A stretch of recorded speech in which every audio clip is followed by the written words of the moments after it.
जब हम उसके पास इतना निकट होते हैं, देख नहीं पाते, लेकिन हम छके हो जाते हैं। तब ये परमेश्वर की ही दया, उसका प्यार है। बगैर उसके ये सब चीजें नहीं हो सकती। मैं बगैर उसके छुटकारा नहीं है, बगैर उसके छटाई नहीं। उसके होने से आशीष है और उसके होने से ही छुटकारा है। परमेश्वर का धन्यवाद देते हैं। इससे पहले कि खुदा के कलाम में आगे बढ़ेंगे, मैं उन हिस्सों की पुनरावृत्ति करूंगा जो आरंभ में पढ़े गए थे। सबसे पहला हिस्सा जो आरंभ में पढ़ा गया था वो था यशायाह नबी की पुस्तक, उसका 49 अध्याय और उसके 22 पद से लेकर के 26 पद तक। उसके बाद में जो हिस्सा पढ़ा गया था वो था लूका रचित सुसमाचार, उसका 11 अध्याय, उसके 14 पद से लेकर के 26 पद तक। और तीसरा हिस्सा जो पढ़ा गया था उत्तरवादी पाठ के रूप में वो था भजन 76। इनसे संबंधित जो आज का थीम है, जो आज का शीर्षक है, वह है the power of God is manifested in the work of Jesus. परमेश्वर की सामर्थ्य प्रभु यीशु के कामों में प्रकट होती है। हमें परमेश्वर की सामर्थ्य प्रभु यीशु के कामों में प्रकट होती है। और परमेश्वर की सामर्थ्य संसार की सामर्थ्य से बहुत बड़ी है। हमें उसको मैं अभी आपके बीच में व्याख्या करूंगा, तो आप जान पाएंगे कि परमेश्वर की सामर्थ्य क्या है और मनुष्य की और इस संसार की सामर्थ्य क्या है। ठीक, दुआ तेरे पिता परमेश्वर, हम आपको धन्यवाद देते हैं आपके तमाम उन आशीषों के लिए, बरकतों के लिए जो आपने हम सबको प्रदान की। आपने संभाला, सुरक्षित रखा, इसलिए आपको कोटि कोटि धन्यवाद। अब इस वचन से सीखने जा रहे हैं, आप हमारी अगुवाई कीजिए, क्योंकि बगैर आपके कलाम के हम कभी भी आशीष प्राप्त नहीं कर सकते। आप अपनी दया करना हम सबकी जिंदगी के ऊपर बनाइए और हम सबको बड़ी आशीष। मैं बैठा हुआ हर एक जन यीशु के नाम से जिंदगी को प्राप्त करे और उसकी प्रशंसा करे। दुआ उद्धार करने वाले एकमात्र जीवित और समर्थी प्रभु यीशु नासरी के नाम में करके मांग लेते, जैसे सुनिए और कबूल कीजिए। आमीन। आज का शीर्षक कुछ इस प्रकार से है, देखा परमेश्वर की सामर्थ्य प्रभु यीशु के कामों में प्रकट होती है। तो मैं पूछना मांग रहा हूं कि परमेश्वर के सामर्थ्य कैसी होती है? परमेश्वर कहां रहता है? परमेश्वर कहां रहता है? उसकी सामर्थ्य कैसी है? और यीशु के कामों में और यीशु के द्वारा, यीशु के मार्फत कैसे प्रकट होती है? हम इसे कैसे जान पाए? बड़ा मुख्य है जी। हम कैसे जान सकते हैं? ये शीर्षक जो आज हमारे सामने दे दिया गया है कि परमेश्वर की सामर्थ्य प्रभु यीशु के कामों में प्रकट होती है। तो हम इसे कैसे जान पाए कि प्रभु यीशु मसीह ने जो काम किए हैं उन कामों में प्रभु की सामर्थ्य दिखाई दे रही है? इस बात को हम कैसे पहचाने और कैसे जाने? कोई बता?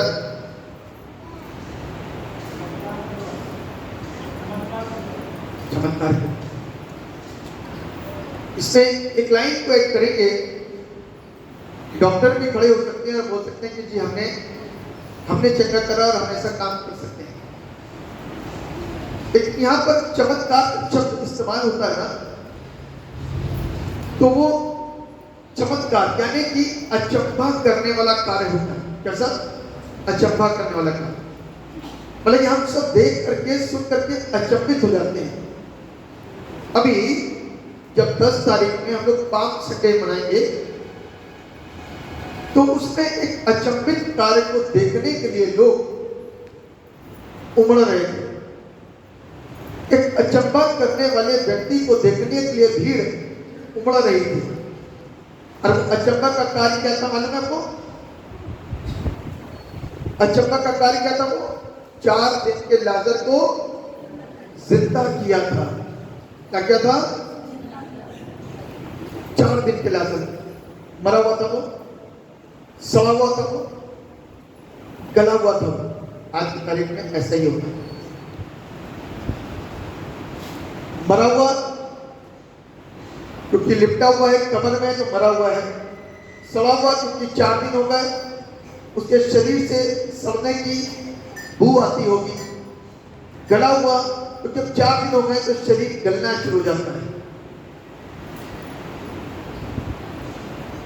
उस सड़े गले और मरे यीशु ने आवाज देकर के बोला, ए लाजर बाहर आ जा। तो वो लाजर बंद कपड़ों में लिपटा हुआ बाहर आ गया। अचंभे की बात यह है, यदि वही आवाज यीशु की जगह हमने लगाई होती तो लाजर के कानों तक नहीं पहुंचती है, पहुंचती। लेकिन यहां पर यीशु ने जो आवाज लगाई वो लाजर के कान तक पहुंची और लाजर से कहा आजा। तो लाजर क्या हो रहा है? कफन ओढ़े चला आया और लगा प्रभु नाम वो जपने। ये चमत्कार है। ना वो डॉक्टर की आवाज सुन सकता था, ना मनुष्य की आवाज सुन सकता था, ना गुरु की आवाज सुन सकता था, ना किसी की आवाज सुन सकता था, लेकिन वो सिर्फ उसकी आवाज सुन सकता था जो बनाने वाला है। हमें जो बनाने वाला है। इस बनाने वाले का प्रकटीकरण यीशु की आवाज और उसके कार्य में प्रकट होता है कि जब यीशु ने आवाज दी तो वो कफन ओढ़े बाहर आया और परमेश्वर की सामर्थ का प्रकटीकरण उसके शब्दों में और लाजर के बाहर निकल के आने में महसूस हुआ और एहसास कि वो लाजर बाहर निकल करके आ गया। एक ऐसा व्यक्ति जिसके लिए लोगों ने बहुत कोशिश करी, इंजेक्शंस लगाए, दवाइयां खिलवाई,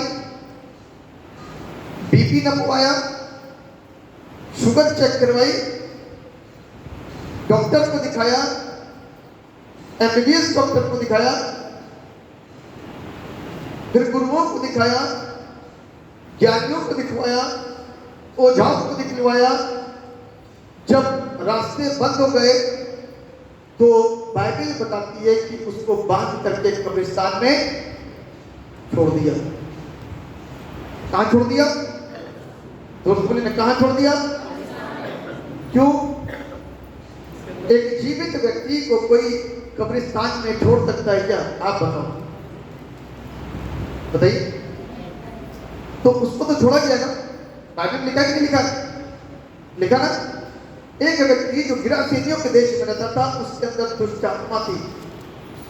उसके अंदर क्या थी? दुष्ट आत्मा। और लोगों ने क्या करा उसे? जब उनके बस की नहीं हुई, सांकलों को तोड़ दिया करता था, भेड़ियों को तोड़ दिया करता था। जब उनके बस की नहीं हुई तो उनको कब्रिस्तान में छोड़ दिया। एक जीवित इंसान यदि कब्रिस्तान में रहना शुरू कर दे तो उसके हालात कैसे हो जाएंगे? कोई बताएगा जरा। एक जीवित व्यक्ति कब्रिस्तान में यदि रहे तो उसके हाल कैसे होते? कोई बताएगा जी? डर के मारे मर जाएगा। क्यों? क्योंकि वो जीवित है ना? क्योंकि वो जीवित है। इसलिए क्योंकि अब उसका घर मुर्दों के बीच में हो गया है। अब पता नहीं कौन सा मुर्दा नाराज हो तो उठ करके खड़ा हो जाए रात में, आओ बेटा तुम यहाँ कैसे रह रहे हो हमारे घर में। तो क्या होता है कि एक जीवित व्यक्ति क्या हो जाता है? वो डर जाएगा। लेकिन अब इसका होश ही नहीं थे, बेहोश था। मतलब बेहोशी मतलब उसको नहीं पता चलता था कि उत्तर क्या है। उसकी अवस्था मृत के समान थी। सांसें तो चल रही थी लेकिन वो संसार से आउट हो चुका था। परिवार से आउट हो चुका था, सेंसेस से आउट हो चुका था। क्यों? क्योंकि शैतान का कब्जा उसके ऊपर आ गया था। शैतान कौन है जी? बोलिए ना, शैतान कौन है? और धीरे धीरे बोले, जोर से बोलो ना। लूसीफर को बता रहे, लूसीफर की आवाज आई। और क्या बताइए? हैं? इब्लीस। और बताइए, जो मैं पूछना मांग रहा हूं वो बताइए। वो नहीं बता पाएंगे, मैं बताऊंगी। शैतान मृत्यु है। क्या है? मृत्यु। और वो हमको कहां क्या करना चाहता है? मृत्यु देना चाहता है और मृत्यु के शहर ले जाना चाहता है। उस शहर का नाम है नरक। क्या नाम है? अपने शहर में ले जाना मांगता है, मृत्यु लेकर के, क्योंकि शैतान स्वयं मृत्यु है। अब जब उसके ऊपर मृत्यु समा गई तो वो मरो से काहे डरेगा जी? जब उसके ऊपर मृत्यु समा गई तो वो मरेगा से क्यों डरेगा? डरेगा क्योंकि उसके ऊपर तो मृत्यु हुई है, शैतान है। अब शैतान को कभी डर लगता? अंधकार वो तो खुद ही है, तो उसको कहां डर लगेगा? शैतान कब कब्जा बनाता है? अंधकार में, ज्यादातर अंधकार में पकड़ता है, अंधेरे में पकड़ता है, क्योंकि वो शैतान है। बाइबल हमको क्या सिखा रही है? अंधकार की शक्ति जो है ना, अंधकार की जो शक्ति है वो जिलाने वाले काम नहीं कर सकती है। काहे का काम करने में एक्सपर्ट है वो? काहे के काम करने में एक्सपर्ट है? मारने में। क्या काम करने में एक्सपर्ट है? मारने में। तो आज उसने लोगों को मार के ही रखा है। क्या करके रखा है? मार के रखा है।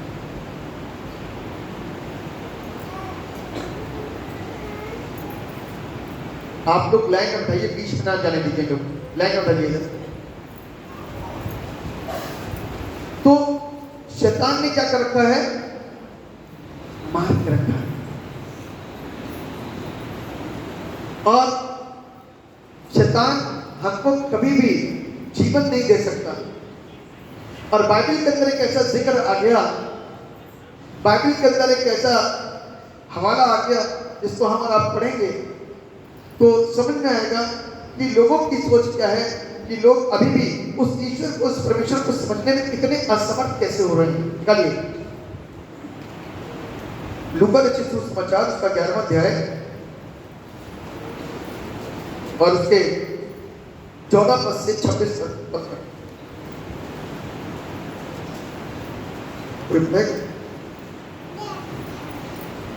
पढ़िए, पढ़े।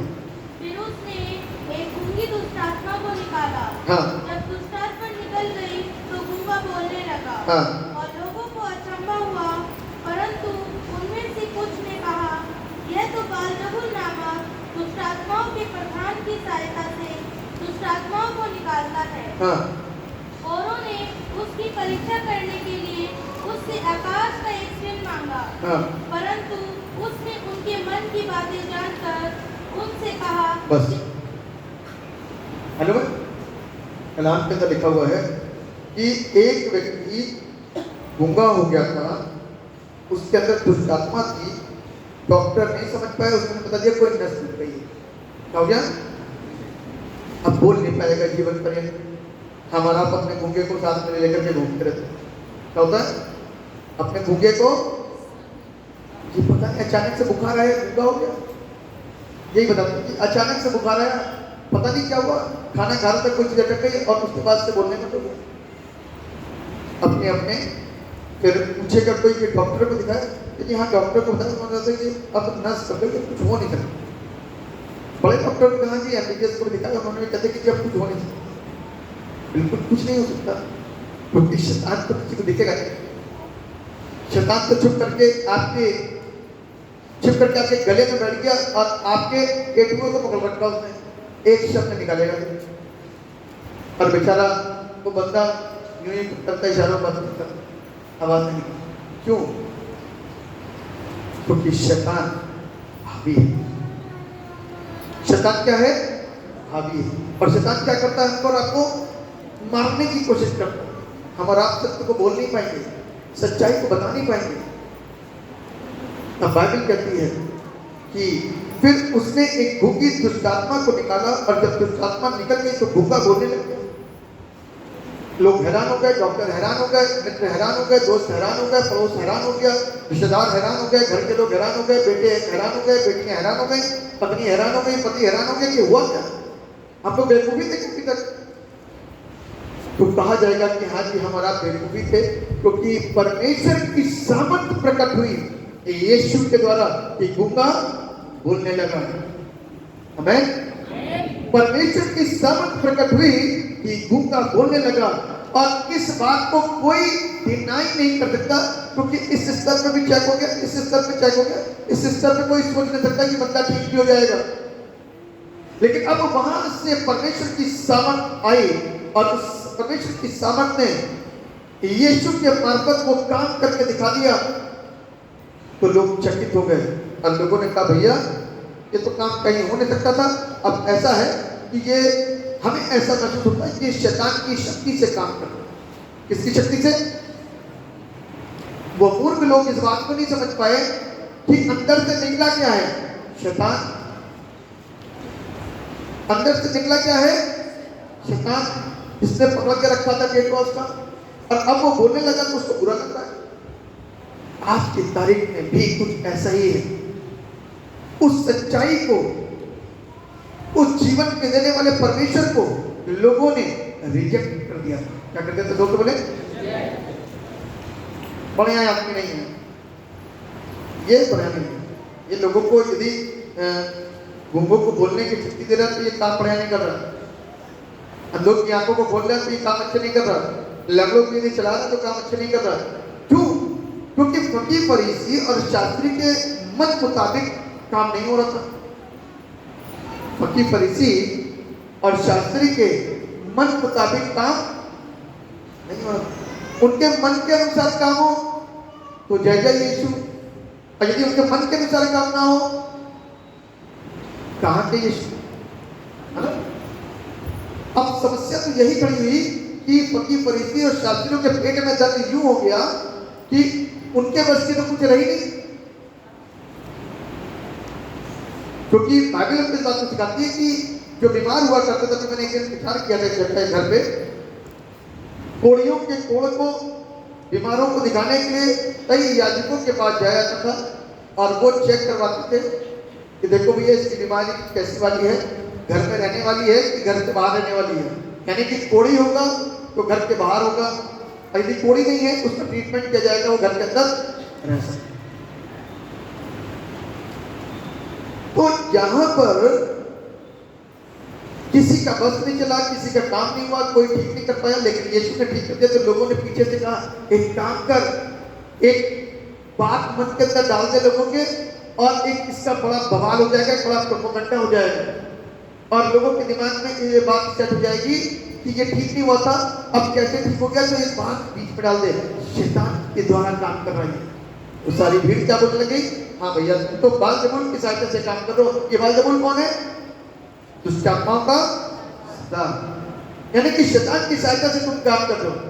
तब यीशु ने कहा तुम लोग बहुत समझदार हो, बहुत अक्लमंद हो, और तुम्हारी अकल इतनी ज्यादा सही है कि तुम लोग को अब दिखना, सुनना, समझना बंद हो गया है। तो इसीलिए परमेश्वर का कलाम कहता है कि तुम्हारी आंखें खुल जाएं, ऐसा सुरमा ले लो,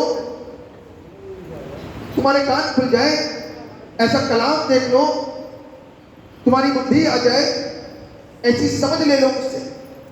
क्योंकि तुम्हारी आंखों में सुरमा लगने के लिए नहीं है, इसलिए तुम अंधे हो, देख नहीं पाते हो।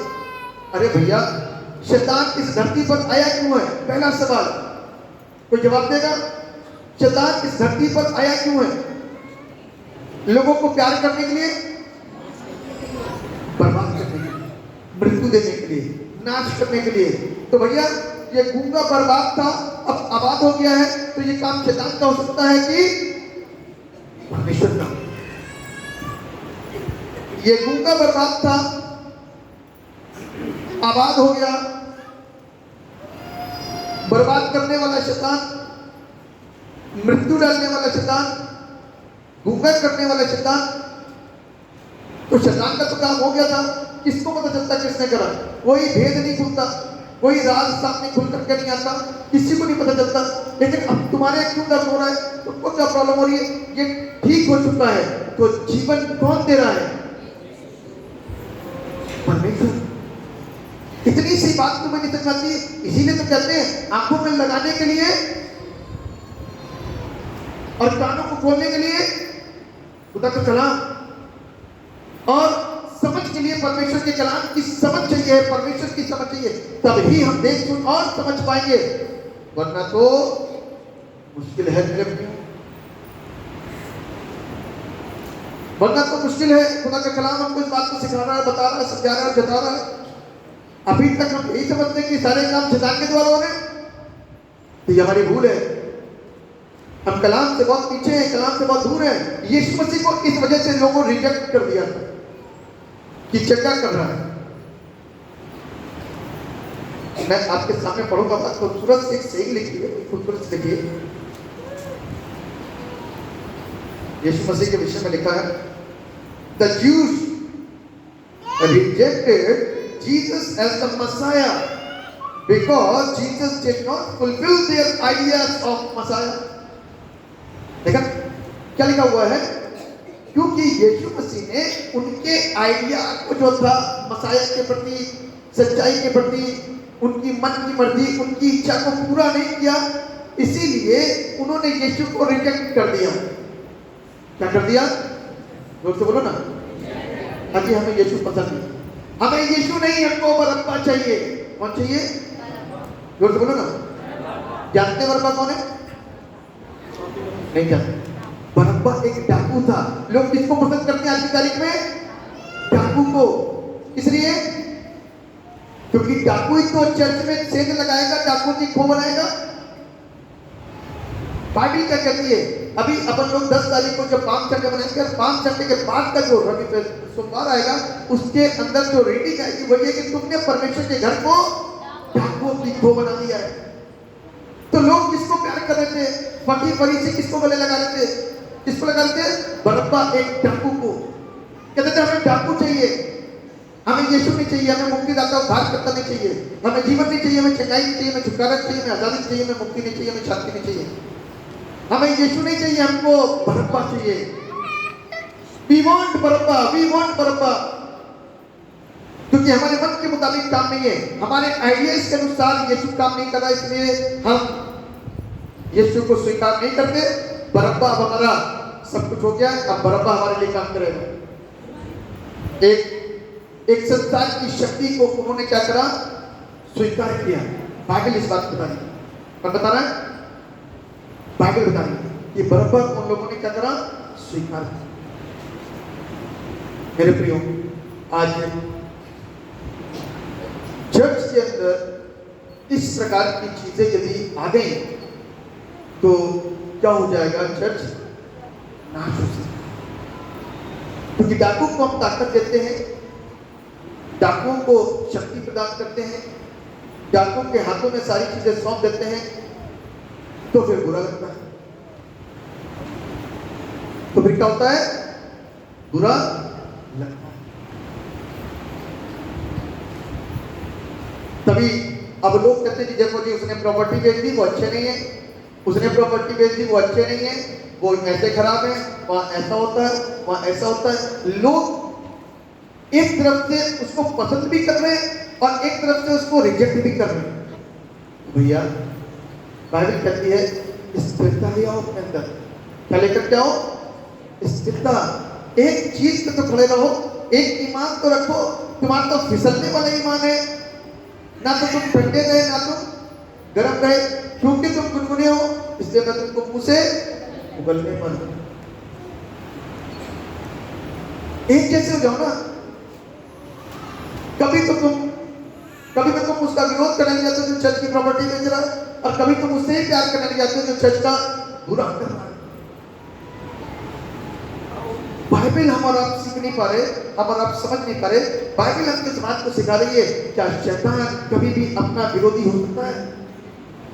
शैतान कभी भी अपना विरोधी हो सकता है? नहीं होगा।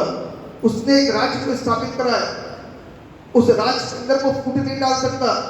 अपने काम को वो कभी भी तोड़ नहीं सकता, अपने काम को कभी भी खराब नहीं कर सकता। शैतान कभी भी अपने काम के अंदर रुकावट नहीं बनेगा, और परमेश्वर कभी भी शैतान के काम को होने नहीं देगा। परमेश्वर कभी भी शैतान के काम को होने नहीं देगा। तो हम और आपको ये बात समझ में नहीं आ रही है, क्योंकि फरीसी और शास्त्री इस बात को समझ नहीं पा रहे और इस बात को बोलते हैं और इस बात को कहते हैं कि हमें यीशु नहीं, हमको बरअब्बा चाहिए, हमें यीशु नहीं, हमको बरअब्बा चाहिए। और इस बात को समझ नहीं पा रहे भैया कि उसको जीवन मिला है, मृत्यु नहीं मिली है। गूंगे की जुबान खुल गई, वो बोलना शुरू कर दिया, तो आज क्या ढंग से देख नहीं पा रहे हैं कि उसको जिंदगी मिली है, मृत्यु नहीं मिली है। फिर से बोलिए, उसको जिंदगी मिली है, मृत्यु नहीं मिली है। बोल सकते हैं आप, उसको जिंदगी मिली है, मृत्यु नहीं मिली है। ये बातें क्या उन लोगों को दिखाई नहीं दे रही थी? उनको बुरा लग रहा था कि एक गूंगा ठीक हो गया, उनको बुरा लग रहा था कि एक घर का खर्चा सही तरीके से चलने लग गया, लोगों को बुरा लग रहा था कि किसी के घर के एक बच्चे की नौकरी लग गई, सरकारी जॉब लग गई, बुरा लगने लग गया। क्या लोगों को बुरा लगने लग गया कि किसी के घर के बच्चे सफल होते जा रहे, पास जा रहे? लोगों को बुरा लगता क्या? बुरा नहीं लगना चाहिए। जहां पर अच्छा हो रहा है, तो अच्छा हो रहा है, दिख रहा है, वो काम को परमेश्वर कर रहा है, वो शैतान नहीं कर सकता। शैतान कभी किसी का अच्छा नहीं कर सकता। शैतान तो सिर्फ बुरा करने के लिए आया है। ये बात हमारे सहन के अंदर क्यों नहीं आती, इन लोगों को नहीं समझ आती? क्या आज हम वही पुराने ज्यूस के समान हो गए हैं जिनकी बुद्धियां भ्रष्ट हो गई हैं? खुदा का कलाम कहता है, खुदा का कलाम इस बात को सिखा रहा है, खुदा का कलाम इस बात को बता रहा है कि उन लोगों ने यीशु को रिजेक्ट कर दिया। आई डोंट वांट, हमें तुम पसंद नहीं। यदि यीशु पसंद नहीं है तो चैप्टर क्लोज हो जाना चाहिए और बाइबल क्लोज होना चाहिए। यदि यीशु पसंद नहीं है तो चैप्टर क्लोज हो जाना चाहिए और बाइबल भी क्लोज हो जानी चाहिए। फिर तो नाचते रहो जैसे आज से पहले नाच रहे थे, जैसे थे वैसे ही हो जाओ। फिर इसीलिए बाइबल कहती है यदि यीशु को स्वीकार कराना तो वापस मत जाओ।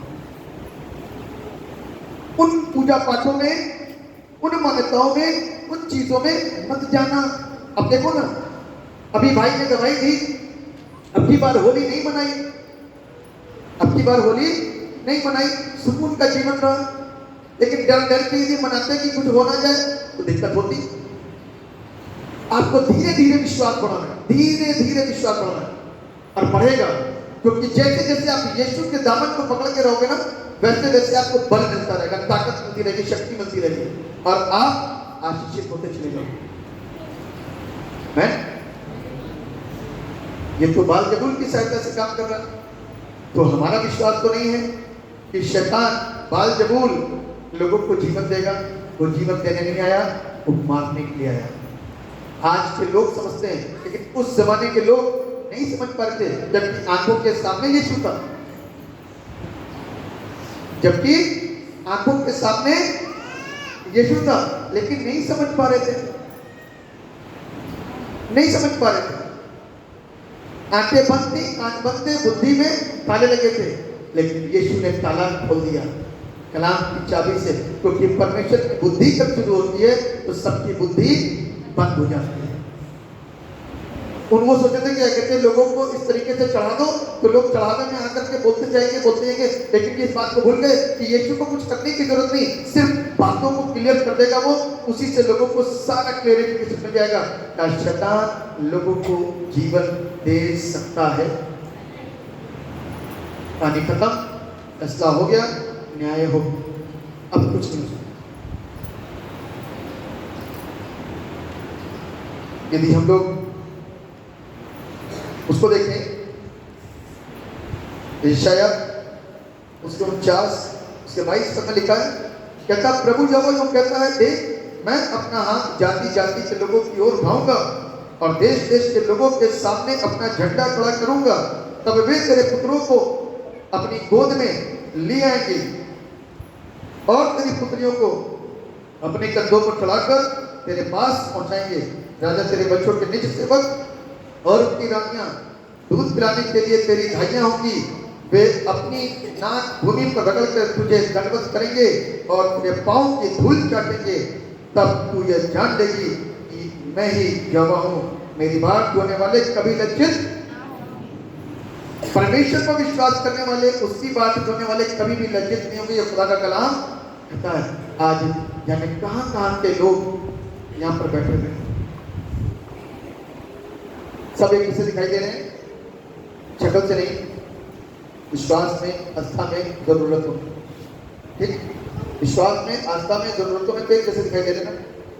अब कोई ना कोई किसी न किसी चीजों से तो ग्रस्त है, ये परेशान है, तो कभी कोई सवेरे आ जाता तो कभी कोई देर में आता।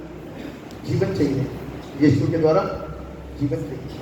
पता चल गया ना, पता चल गया ना कि यीशु मसीह बाल जबूल की सहायता से नहीं, परमेश्वर की सहायता से काम करता है। अभी तक तो भटक रहे थे, अभी तक तो समस्याओं में घिरे हुए थे, अभी तक तो इधर उधर दिखा रहे थे, अभी तक तो रो रहे थे, लेकिन अब पता चल गया ना कि यीशु जीवन देने के लिए आए। यीशु आप सभी प्यार करता है, यीशु सभी प्यार। आज वो जिंदगी मुझको रात को दे करके मुझको रात को स्वतंत्र करेगा। कभी तो आप विश्वास करोगे, आरोप लगाना छोड़ोगे, प्यार करना शुरू करोगे एक दूसरे से। अपनी मुसीबतें, अपनी समस्याएं, अपनी जैसी समस्या वाले व्यक्ति को के प्रति आपके अंदर हमदर्दी आएगी, आप हमदर्द होंगे। अभी तो नहीं समझते थे, बड़ी जाति छोटी जाति को तो सोचती है कुछ नहीं, उसके बाद कोड़ा बरसाओ, कोड़ा, है ना। हमारे देश का दुर्भाग्य कुछ ऐसा ही है। इतने वर्ग, इतनी जातियां, इतनी ऊंच, इतनी नीच बन गई है कि आज कोड़े बरसाए जाते हैं। लेकिन ध्यान रखो कि प्रभु ने कभी कूड़ा नहीं बरसाया, और उसने प्यार किया। क्या किया? उसका प्यार सबसे अलग है। लोगों को ये बुरा लगता है कि यहाँ पर ऐसी वाली जाति भी आती है, यानी कि छोटी वाली। तो आपने बनाया ना, उसने तो इंसान बनाया। अब उसने आकर के यहाँ पर जूते सिलने शुरू कर दिए या कोई झाड़ू लगानी शुरू कर दी, तो उसने गलती कर दी क्या? नहीं, परमेश्वर की दृष्टि में वो इंसान है। हमको अपने गंदे काम, बुरे काम, बुरी चीजें, बुरा स्वभाव, गाली गलौज, गंदा नेचर, इसको त्यागना है और एक नई सृष्टि बनना है। आमीन। एक नई सृष्टि बनना है, बुरा इंसान नहीं बनना है, अच्छा इंसान बनना है। अपने बुरे स्वभाव को, बुरे कामों को, बुरी चीजों को, बुरी मनसाओं को, बुरी योजनाओं को, बुरी वासनाओं को, बुरे कर्मों को त्याग करके अच्छा बनना है। प्रभु सबको गले लगाने के लिए आया, हमको सही करने के लिए आया, ईसाई करने के लिए थोड़ी ना आया कि ईसाई बनाया। पूरी बाइबल के अंदर कोई ईसाई शब्द निकाल करके दिखा दे, कहीं भी ईसाई नहीं लिखा। पूरी बाइबल में ईसाई कहीं नहीं लिखा। इतना जरूर कहता है कि अपने मन और अपनी आत्मा को बदल डालो, और मुझ पर आपको सही करने के लिए, ठीक है ना। क्या करने के लिए? गूंगा बोलने लगा तो सही हो गया था कि ईसाई बना था? गूंगा बोलने लग गया था तो सही बना था कि ईसाई बन गया था? सही हुआ था। आज हम और आप जब प्रभु के द्वारा चंगाई को पाते हैं तो ईसाई बनते हैं कि सही बनते हैं? हमारा धर्म बदलता है कि हमारी आत्मा और हमारा मन बदलता है? धर्म की तो बात ही नहीं करते हम तो धर्म की बात ही नहीं करते। हम तो न्याय की बात करते हैं, मन की बात करते हैं, आत्मा की बातें करते हैं। क्योंकि बाइबल कहती है, पुस्तक में जैसे लिखा उसके बाद में जय अंदर कि अपना मन और अपनी आत्मा बदल जाएगा। मन बदलेगा तो स्वभाव बदलेगा, स्वभाव बदलेगा तो कर्म अच्छे होंगे, कर्म अच्छे होंगे तो आत्मा के ऊपर जो एक छाप लगेगी वो अच्छी लगेगी। पुरानी वाली धुलती जाएगी, नई वाली चढ़ती जाएगी। जब कलर चढ़ाना होता है ना किसी कपड़े के ऊपर, तो पुराना वाला हटेगा तभी नया वाला चढ़ेगा, नया चढ़ेगा तो पुराना वाला जाएगा। इसीलिए जब यीशु मसीह के पास में आएंगे तो पुराना आचरण जाएगा, नया आचरण आएगा, पुराना स्वभाव जाएगा, नया स्वभाव आएगा, पुरानी आदतें जाएंगी, नई आदतें आएंगी, पुरानी मान्यताएं जाएंगी और नई मान्यताएं आएंगी।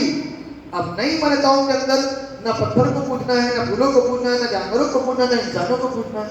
नई मान्यता के अंदर शक्तिशाली परमेश्वर मुक्तिदाता सृष्टिकर्ता की आराधना करनी है। बस किसी के मोहताज नहीं बनना है कि हमको धागा बचाएगा काला वाला या सफेद वाला या नीला वाला या पीला वाला। किसी का मोहताज नहीं बनना है, हम स्वतंत्र हैं। हमको कोई लंबी तीर्थ यात्रा कर करके कहीं नहीं पहुंचना है कि वहां कुछ पहुंच करके कुछ मिलेगा, कुछ नहीं। वो परमेश्वर जिसकी इबादत हम करते हैं और जिसके विषय में आपको बता रहे हैं, जिसका नाम यीशु मसीह है, वो आपको आपके घर में बैठे ही आप सुकून के साथ में उसमें मांगोगे ना, आंसू के साथ में मांगोगे, परमेश्वर आपको वही मौजूद होगा। जो गलत शिक्षाएं आ गई हैं बस उसी में दूर करके सही किया जा रहा है। ये ईसाइयों के अंदर थोड़ा लिखा है। यदि मैं आपको वेदों से पढ़ाना शुरू कर दूं, धर्म की पुस्तकों से पढ़ाना शुरू कर दूं, तो शायद मैं आपको सोचता हूं कि वेदों के अंदर भी यही जिक्र है कि भैया मैं छोटा सा श्लोक पढ़ देता हूं आपके लिए, आप समझ जाए। परमात्मा को छोड़कर आंखों दिखे पदार्थ पूजने वाले घोर नरक में जाएंगे, ये वेदों का जिक्र है।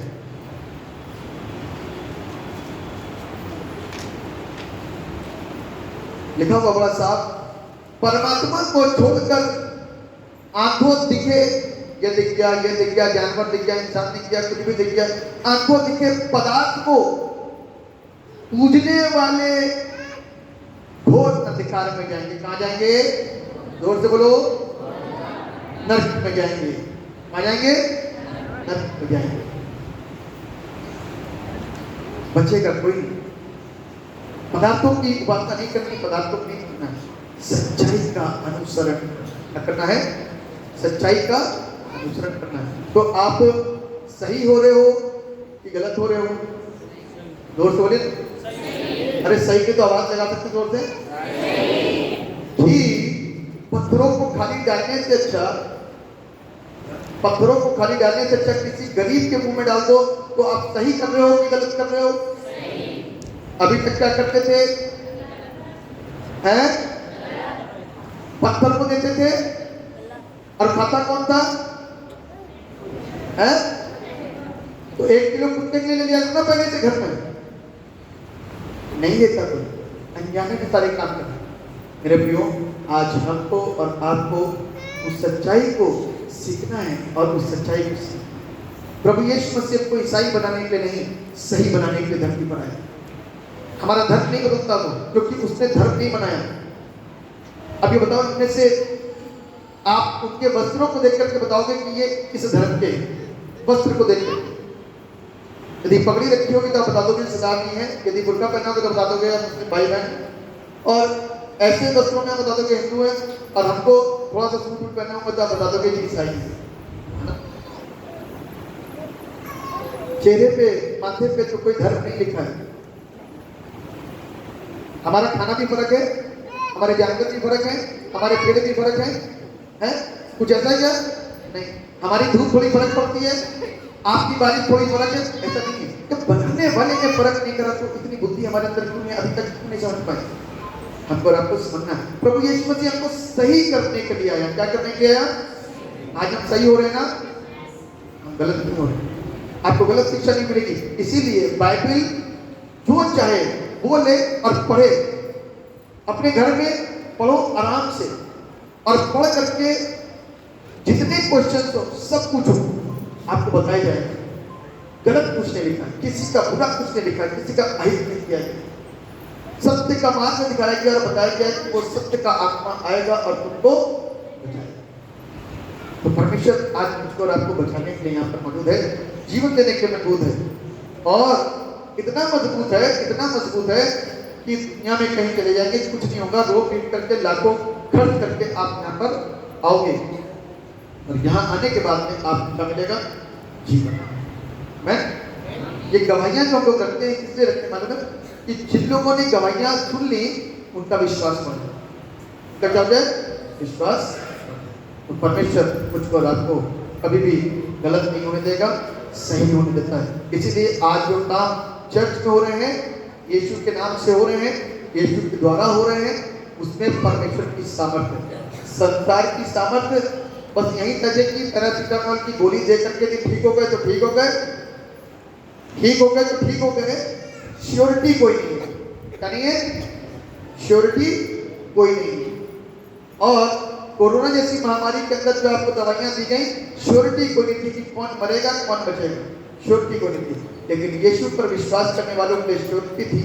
बाइबल के अंदर लिखा है भजन संहिता 92 के अंदर कि वो तुमको और हमको महामारियों से श्योरिटी, किसको? विश्वास।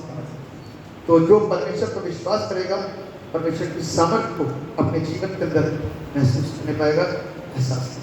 परमेश्वर आप सबको आशीष दे। आमीन। दुआ। जीवित और समर्पित का परमेश्वर, धन्यवाद देते हैं आपके तमाम आशीषों के लिए, बरकतों के लिए जो आपने सब दान किया। आपका धन्यवाद हो। हम सब पर अपना अनुग्रह अपनी दया को बनाइए, बड़ी बरकत दीजिए, बड़ी आशीष आप नाम दिला पाए। ये कलाम हमारी जिंदगी के अंदर घर करे और हमारा जीवन बदल सके। हम एक सत्य के साथ चलते हुए सत्य स्वीकार करें और दूसरों को भी सत्य के विषय बताएं। यही एक शिक्षा है, यही एक प्यार है जो प्रभु ने हमसे किया और करने। परमेश्वर हम सबको आशीष दुआ आपके नाम में मांग लेते जैसे सुनिए और